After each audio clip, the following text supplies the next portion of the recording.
Hello guys, how are you? Uh, just a quick one guys about these immigrants and coming into the country. I suppose the country's at a standstill at the minute. These people, what sort of a mindset has these people, that can get up and desert their own fucking country and come over here to this country for what, like, they get dole money and somewhere to stay maybe. I don't know a fuck about that, Most of these people, I think, is military training because it's standard in most of these countries to do military training when you're in them. And even if you're not in that situation, have most it has military training anyway. Excuse me, if you know what I mean. But they're basically at the downfall. I'd say that they were told to come in, it's all organised, that they're told to come into this country, or like deliberately brought into this country, the scenario is they don't care about this country, don't care about the Irish people, don't care about the culture.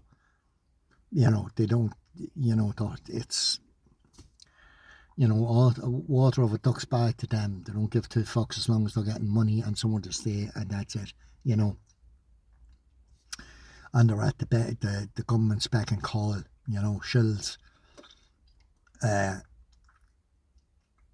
What's going on here? What was that recruitment thing above an Oriel Park in Dublin? Well done, football club. And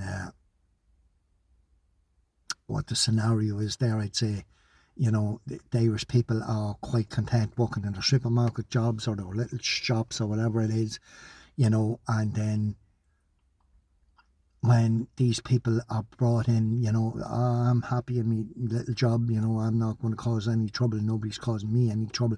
But even though you know about stalking and harassment, organised psychological warfare, know all about this, and creating this skits and trained in this psychological warfare tactics, but we're not doing anything wrong, it's all his fucking fault, But when the time comes, these people are going to replace you in your little job, to cut the money, to cut the wages in half, no matter whether the boy who owns the shop likes it or fucking not. These people are all going to be put in now. Supermarkets, factories, blah, blah, blah, the whole fucking shebang. Irish going to have no say in it. And then when that happens, it's too late, but then the Irish people's going to stand up then and start talking and saying what they have to say then. But it'll be too late if that's the situation then. But we're happy. We're not going to rock that big cart the way we are, or, jump on the bandwagon. But the thing is, these people, the Irish people, will jump on the bandwagon if they think that they're going to make anything out of it or line their pockets in a little bit. They're going to jump on the bandwagon no matter whether it's right or wrong, and take. That's all it is,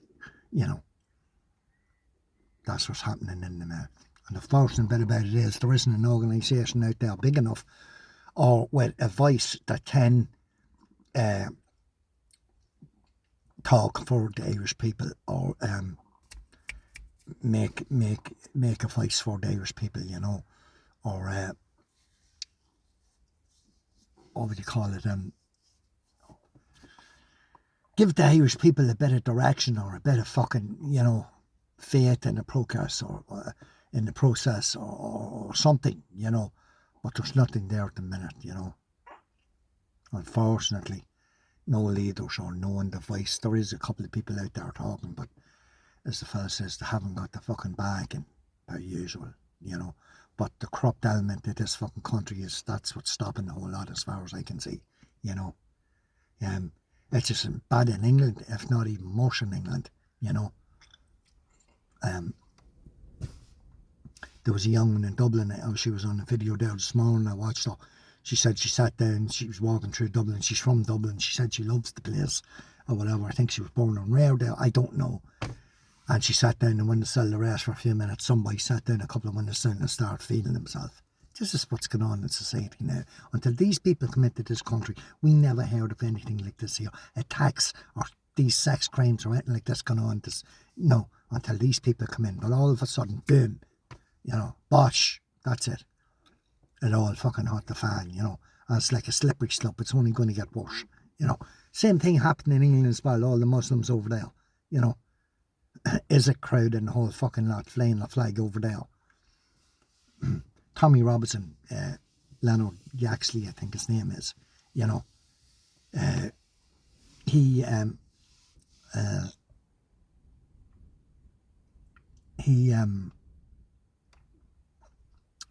organised the EDL, you know, English Defence League, you know, football club, you know, and he was a leader. He is a leader. He's a great man, you know, and at least he went out and told what was happening, what really was happening when the media over there, the BBC and all the rest of them was hiding it under the carpet, you know, weren't reporting on anything, but he went out and started reporting on the Muslims, what they were really doing over there, you know, rape gangs and the grooming gangs of the kids and the whole fucking lot, you know. He started fucking reporting on all this, you know what I'm saying, but you know, he worked for a few different news crews and that, like, you know. But that was already reporting on that, so they cocked up some cock and bull story that he was breaking the law and all this by reporting on this. There was 10 of them on there or something going into the court, you know, and he was filming or whatever, and then they said that he was doing this illegally and you couldn't record on court grounds and all this fucking, you know, bullshit of the day, blah, you know, made up fucking scenario again, you know. And I think he was jailed after so many months. After that, 19 months, I think. Not before they fucking took his business and took his houses and the whole lot, bankrupt them and the whole lot. Went into his house and, you know, took all his equipment and computers and all the rest of it. You know, what's this about, you know? What am I suspected of doing, you know? Oh, you're not suspected of doing anything. We're investigating that there might be a crime out there. There might be a crime. So another made-up law. Sentenced him to 19 months in jail.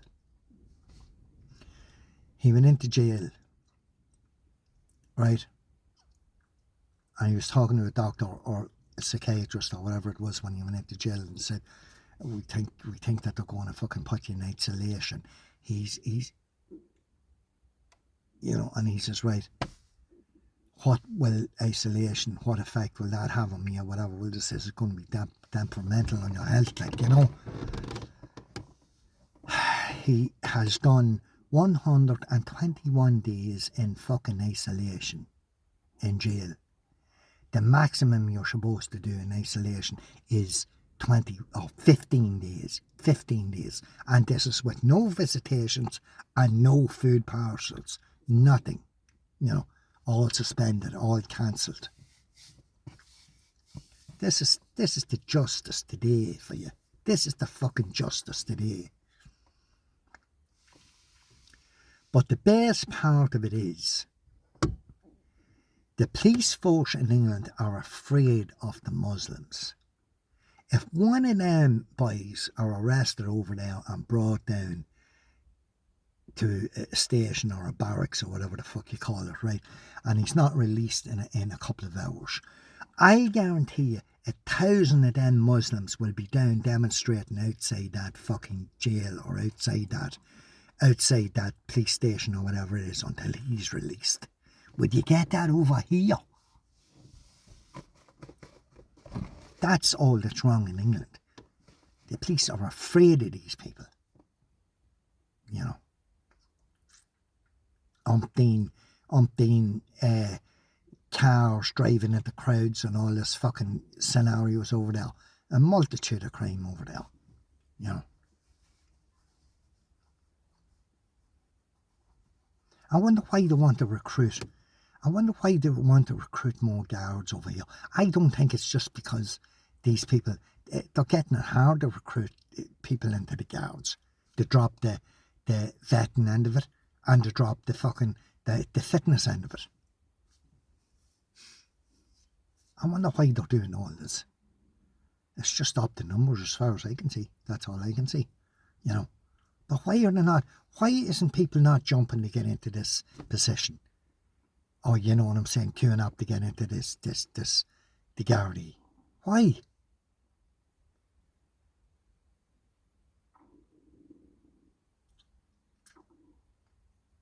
There's something badly wrong in this country, guys.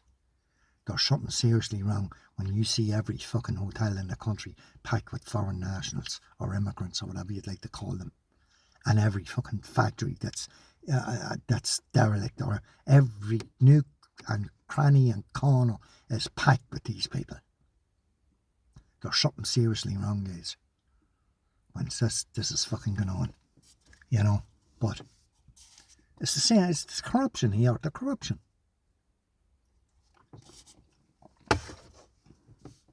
Same with organised stalking and harassment, psychological warfare. That's what they're playing on me, you know, up in the tactics, up in the psychological warfare aspect of it, trying to insane in the brain. Yeah, that's what they're doing, or trying to do, shall I put it? You know, all the skits today, up this and up that and up the other and up the vehicle harassment on the roads and all the fucking rest of it. You know, you go out into the wilderness, you can't get 5 minutes on your own unless there's some cunt or some fucker with a dog barking or pissing beside you or looking over your shoulder or some fucking thing. Same aspects when you go into the supermarket. You know, that's 7 years now, you know. You know, but keep him separated from his family. Keep him separated. Don't let him see his grandkids. You know, don't let him get a job. This is all part of the program. Don't let him get a job. Don't fucking, you know, keep him on minimum money or whatever it is. You know,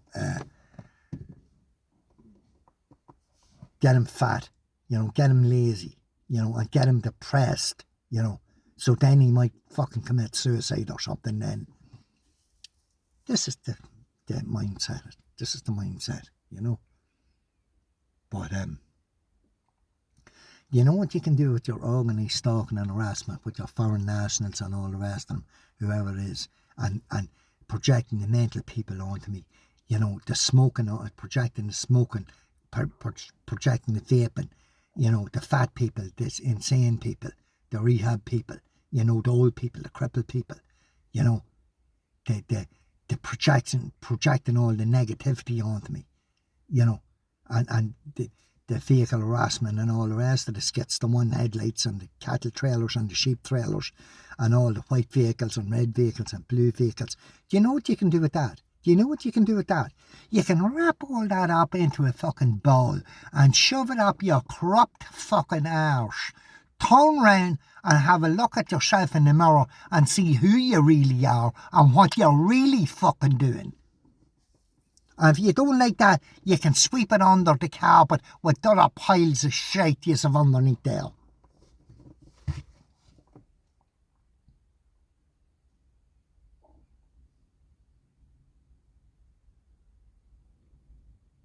You just go out and pick on some small-minded, lame-minded person that's maybe coming out of a hospital or has mental fucking problems, or is an alcoholic, or someone that's not. Go out and pick on someone like that, you know. That'd suit you fucking better than someone that can stand up to you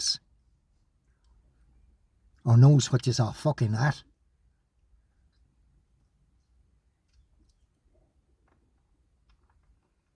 Which is are doing all down through the fucking years. Picking on young people and old people and, you know, women and children and all the rest of it.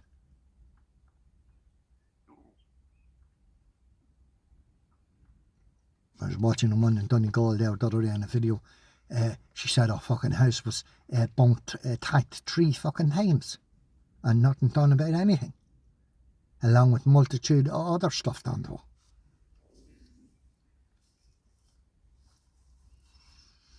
Leave it at that, guys. Thanks for listening. I probably pissed you off a bit more. I know, 14 minutes. Alright, guys. Thanks for watching. Peace out and enjoy the rest of your evening.